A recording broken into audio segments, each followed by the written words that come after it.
Hello and welcome to a special podcast series from the Healing Foundation, Healing Our Way. This is the second season of the Healing Our Way podcast, and in this series, young Aboriginal and Torres Strait Islander people share their thoughts about intergenerational trauma, healing, and the concept of truth-telling. We yarn with the Healing Foundation's Youth Reference Group members and their special guests to talk about their journeys and thoughts on how we can continue to heal our communities.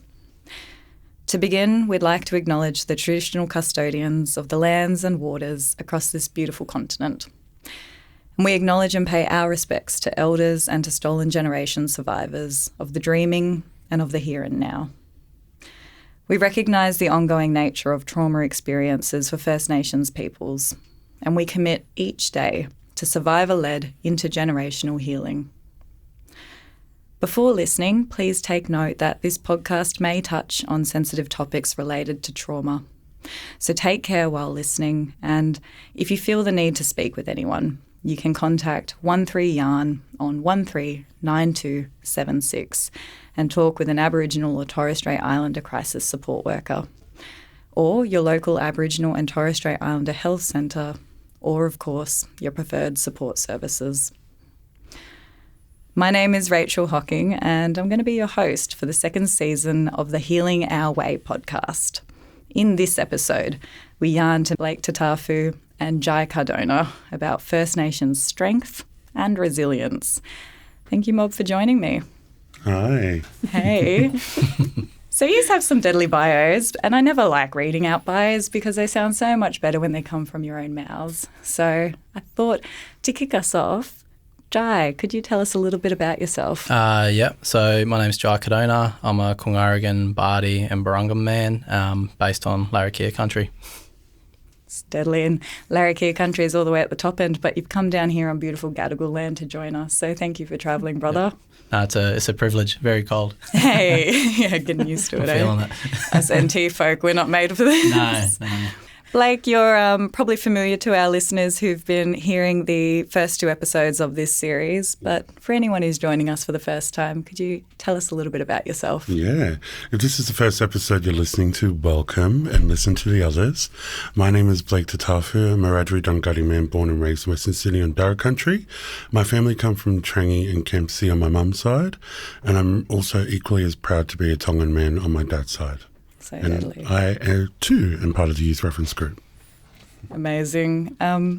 Blake, I'm gonna start with you because I was listening to all the episodes from the first series of Healing Our Way, Yes. and you make some powerful statements across all of them. You share some beautiful yarns, but there was this one line that you used which I just thought was a really nice thing to reflect on. You said, "Meet this challenge with something that would make my nan proud." I wanted to know if you could tell us a bit more about what does that mean to you? What does meeting the challenge with something your nan would be proud of mean for you? I think that my nan is probably the strongest person I know and the strongest person I'll ever meet. Through the way that she's raised her daughters, my mum being one of them, and then raising us, I don't think I've ever seen anyone with as much fierce pride in her family, someone with as much tenacity and strong will, and also no one as stubborn as my nan. She's taught me a lot, and I feel like through her strength and through everything that she's overcome to support my entire family, I think, how can I do something, or how can I respond to a situation or challenge myself that is at least a little bit like my nan's strength and power? Yeah. Do I think I'll match it? I'm not sure. I hope I do someday to my own. But she's just one person that I look at and I think, wow, I think of everything you've gone through, and I'm so lucky that I don't have to do that. And so I need to make sure that I continue everything that you created, which is a legacy. That's it, eh? A legacy that you're living and breathing. Yeah. Yeah, no, thank you for sharing so much about her. I want to pick your brain a bit more about her throughout this podcast because she does sound pretty deadly. Jai, you're joining us for the first time on Healing Our Way. And as we mentioned, you travelled a long way from Larrakia country. You actually started a program up there in 2019 as a voluntary program called Brother to Another. I wanted to know if you could tell us what drove you to create Brother to Another, and what does the program do? Yeah, so Brother to Another is a First Nations-led governed charity. So, really proud to have this, to set something up that showcases the strength of men, particularly First Nations men, and particularly in a society where we've kind of, we get shown as either footballers, carpenters, and then also all the negative stuff as well. So to show a positive light on that. I probably should explain what Brother to Another is, don't I? Thank you, that was a beautiful intro. So Brother to Another was born, I guess, just out of a need by talking with my own family, my own experiences, those of my uncles, my grandfathers, my cousins, about us taking lead, and particularly in systems which are affecting us the most. And in this case, it's the youth justice and the criminal systems as well. So Brother to Another works with families and young people who are at risk of the NT, youth justice and policing systems. I find at risk like a really weird word to use, because as soon as you're Aboriginal or Torres Strait Islander, you are at risk, unfortunately. So what we aim to do is work in our own ways, so outside of the case management, Monday to Friday, 9 to 5 style, and also outside of the criminogenic needs mode, which everything seems to be based around. And we always say First Nations families don't sit around a table and ask what their criminogenic needs are. We ask what our wellbeing and family needs are, and that's what we need services to go back to. So with Brother to Another, that's what we do. We're philanthropically funded. Really proud to be a couple of years in and still not receiving any money from the Territory Government, particularly the Youth Justice Department of Territory Government. They do need to come to the table with us, and that will happen. But what we're doing right now is that we're building momentum and we're slowly infiltrating the system to break it down, and that's really exciting. So we work with schools, we work with family units, so not just the youth. We work with siblings and parents and grandparents, and also peer groups. So that's been really exciting. It started off as a voluntary program in Dondale. I used to go in there with about 7 or 8 different activities in a backpack, and the young mob would tell me what they wanted to do, and we would just adapt to it. Even the name Brother to Another came from a couple of the young people in B Block up in Darwin, which was really cool. Totally. So everything we're trying to do is youth-led, even down to our space and what our space looks like. The young people tell us, and the young people also tell us what type of service they want. So we adapt to that as well. And we basically, what we say is, we prioritise and value First Nations families, and that's something that the system still doesn't do. It's just remarkable here in Australia, because I've spoken to, your mob, your families up there. I've heard about the impact of Brother to Another, how much you are doing on a shoestring. And it's galling that you haven't got that backing. And so, call out that government, they do need to come to the table, because if you're doing this already without that support, imagine what could happen with more support. Yeah, and it's really beautiful. And, I always reflect to my inner child and me being that 15-year-old Aboriginal boy that, I wasn't too sure who I was, but one thing I knew, which was really sad, was that we were the bottom feeders in Australia. And that was really saddening. I remember riding my bike to school, and sometimes my mate would be there or he wouldn't, and we knew that if he wasn't there for a few weeks or a month or two, he'd be at youth detention. We knew that if it was 4:30 in the afternoon or 5 and we're still riding our bikes around, that police are probably going to question us what we're doing. It grew a lot of anger and hate, and I started believing the negative of what it means to be an Aboriginal person, but also a male, and what Indigenous masculinity means to me and things like that. And that's something that I'm really proud with the team that we have, that we can give access to for these young people to have those positive role models and be themselves, and take their time through it. That's it. I'm going to ask you in a little bit to talk more about the healing aspects of your program and to talk about just what you do see in the boys and men that you work with. Blake, how does the strength that you draw from your nan extend to strength from country as well for you? Because we're talking about strength and resilience today, and I do notice there are these threads about not just the people we surround ourselves by, but the living, breathing land that we're all so deeply connected to. Yeah, absolutely.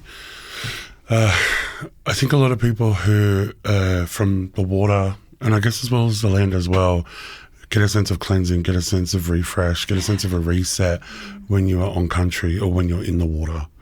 For me, a lot of my strength does come from the water. I feel attuned to it, not just because of my ancestors and my people and from where I come from, but I've got a personal connection to the land. I feel like it holds me in a way that I know that my nan would in exactly the same way.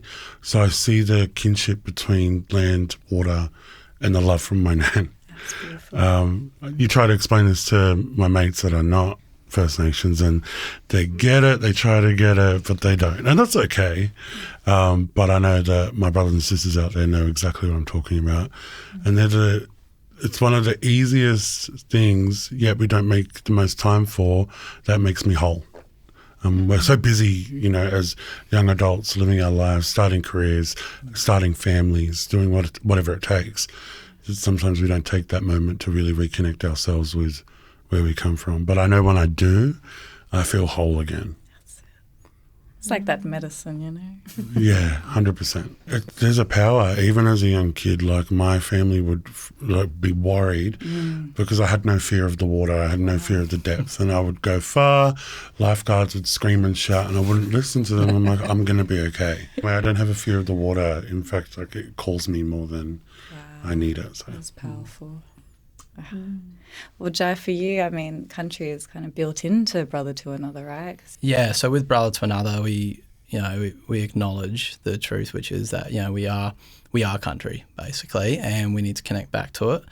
And for us to be an organisation which actually truly reflects that, we need to drop out of this corporate or big NGO ways of working, and that's for our staff, and that's for the family and the youth as well. So we really prioritise going out on country, but also learning and the different ways of which we continue on with our own journeys as people, but also how we can allow young people to learn as well.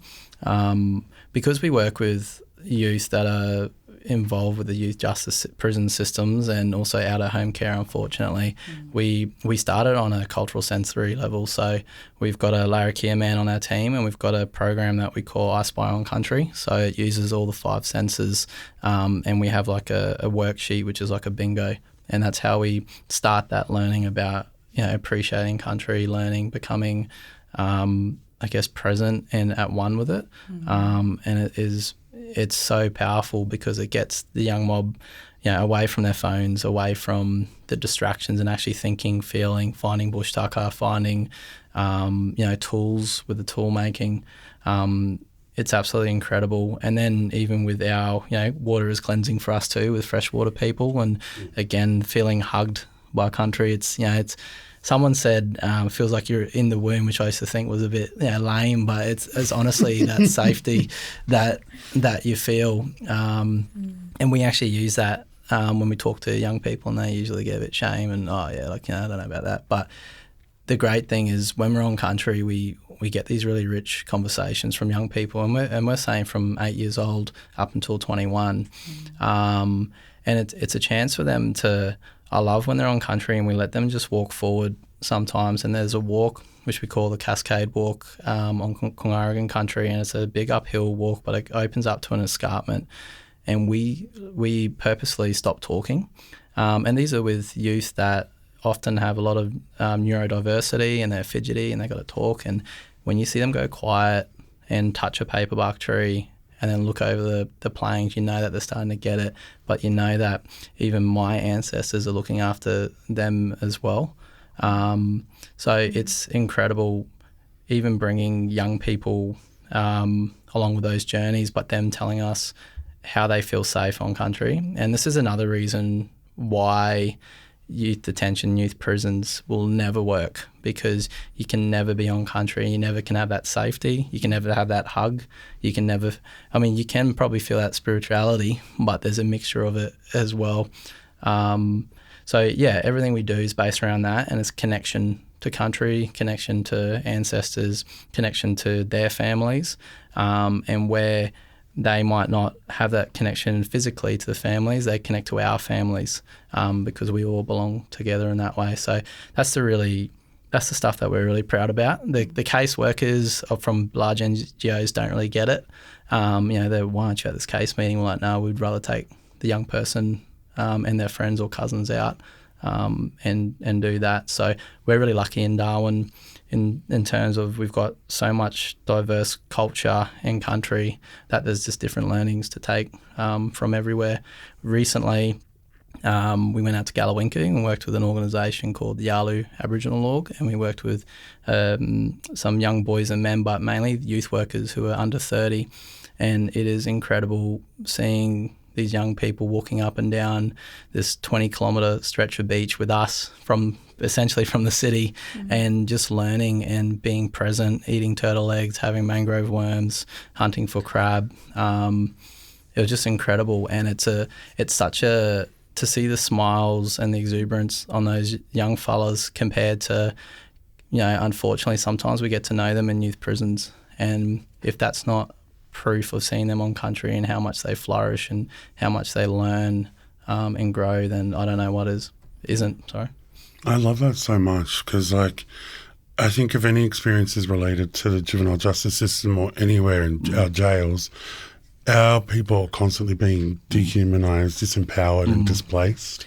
Yeah, and your absolutely. program is something that I wish that my brothers and my cousins could have. I wish I had it. to feel like they've got that sense of belonging whilst things are rough, but maintaining not just their culture but their connection to what it feels like to belong, what it feels like to feel safe, feel secure. Yeah. And amazing. the topic is resilience, and just the resiliency of our country, despite the beating that it takes, and the resilience of our people.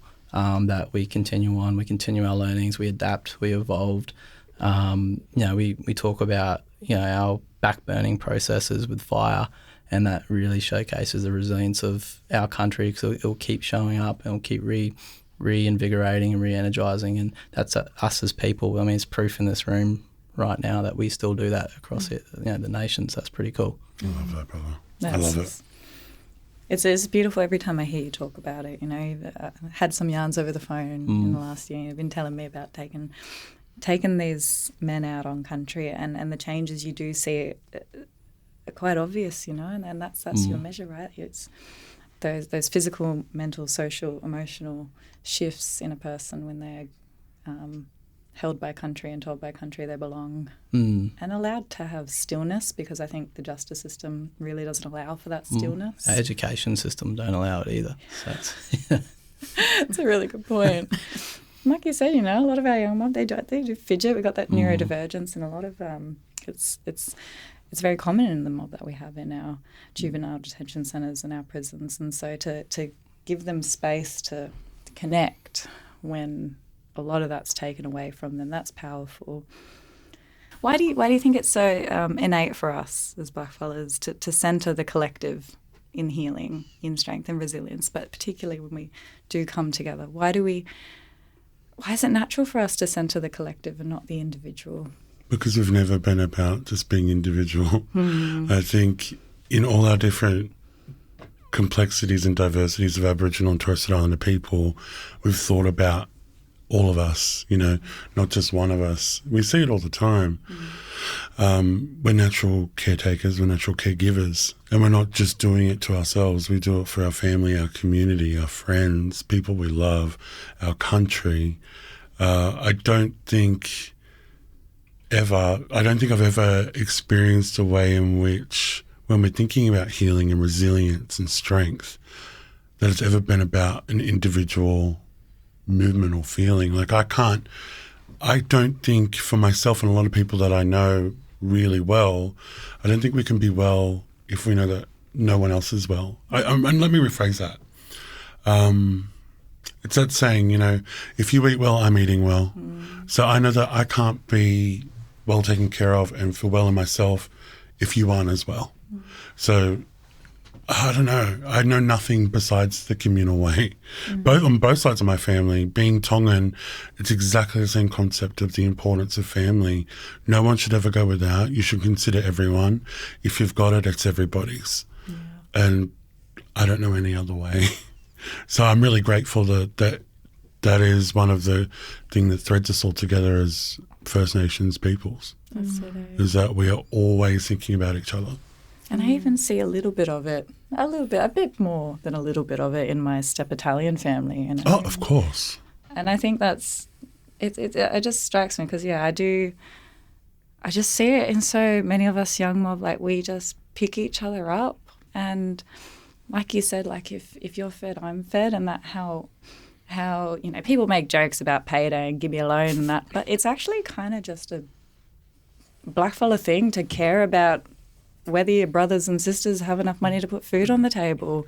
I speak to some of my Gadiya friends and they're like, why do you give so many loans to your family? I'm like, I don't even call them loans anymore. Like, if I got a bit more than my brother over there, I'll give it to them because I know that they'll look after me. But it's also we live in this capitalist society, and I guess that's our way of functioning, and surviving at the moment. But we get so much more from each other than just that. It's not – you go back home and the generosity of welcoming you back after, I'll get growled if I haven't been back for a year. But the generosity of still like sitting me down and telling me what's happened while I've been away and still taking me out to Panta, our outstation, and, that's that giving. But I do want to go back to you, Jai, before we wrap up, because I didn't get to ask you about who you draw strength from in your life. You seem to me like somebody that a lot of mob draw strength from.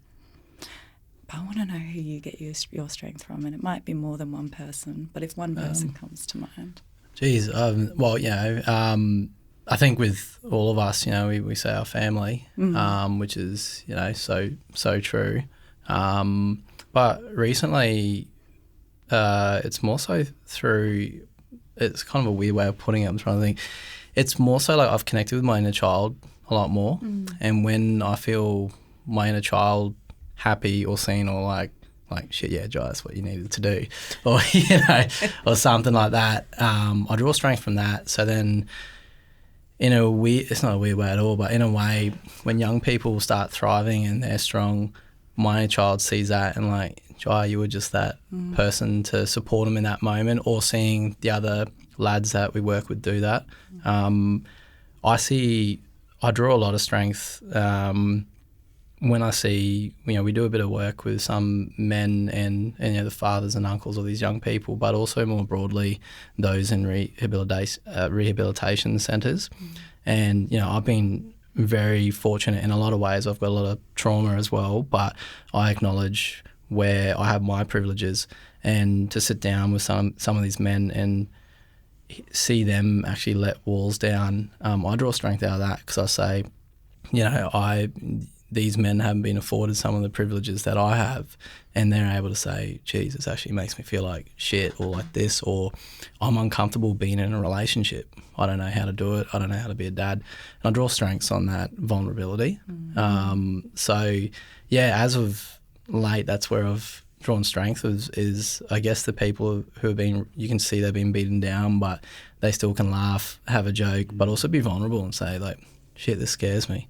And that's where I get stronger as well, because I say I need to be better, or this is fine where I'm at now, because I grew up as a kid with I've got complex PTSD, but that's just a title. There's a lot of strength to it, and I'm pretty sure I have ADHD as well because I can't sit still. So, but I draw strength out of knowing that we bounce back, and these titles and diagnoses, it's not a negative thing. We've got so many strengths in it. So it's a long-winded one, but it's not just family. It's seeing other people succeed, especially our mob push through. I think it is important to go back to that, to the people who were often helping, which I don't like that word, but, you know, the people who often come to us for our services or the mob that we're in community groups with, God, they are strong. God, they are strong to come into that space in the first place. And you can never think you're above anybody, otherwise it doesn't work. And like, you know, I don't know if this will make the podcast probably not for it, but I remember I was going to get a job at PwC, so PricewaterhouseCoopers, and pick the Indigenous, and I was in Brisbane at the moment, and you know, I had this really deadly.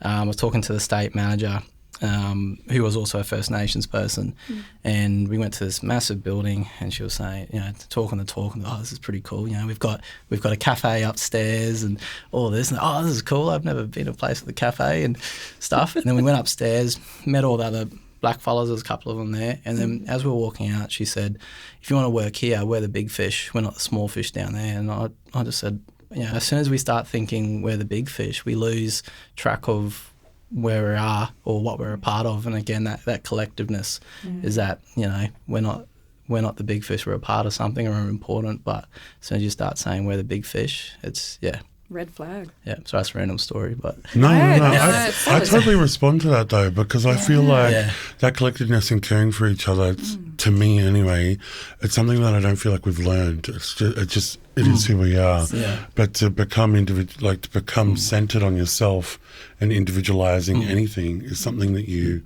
learn, or you unlearn that collectiveness to learn that. That's it. And I'm glad you'll never be that way. Yeah. Because I feel you, brother, on that one. I will never be like that.